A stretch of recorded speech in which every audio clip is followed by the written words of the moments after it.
DJ Rajendra पटवा exclusive. Mic धर के हुगारू मत दो, ए डाले हुगारू आहे। ए भाई रे,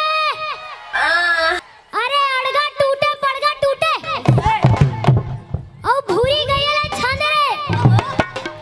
कैसे फंस में टूटे भूरी गयला छांदे रे। औ हले निकली से गोकुल कन्हैया भागे भूत मसान रे।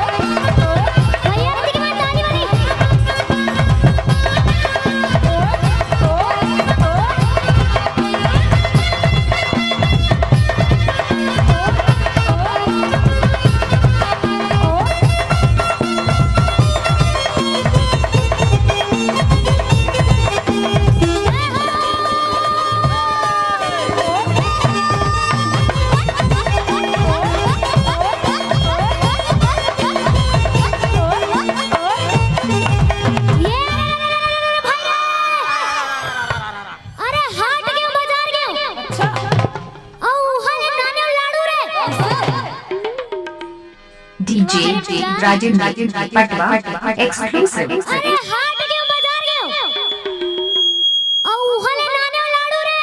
कौन ना भाई? औ एक लाडू मार परे राम राम साधु रे।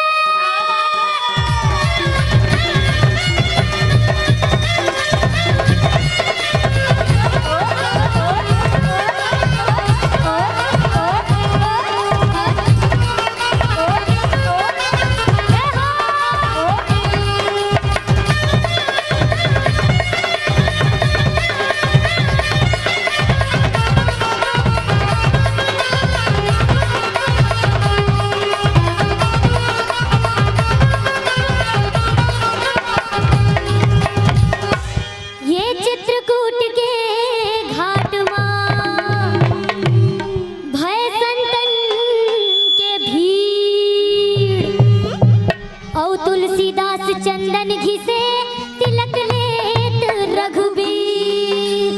बोल सियावर रामचंद्र की। कारी भर माथे पे भर।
डीजे राजेंद्र पटवा एक्सक्लूसिव। औ कृष्ण राज में घी औ कलयुग में पेप्सी मिला पाइप डाल के पी।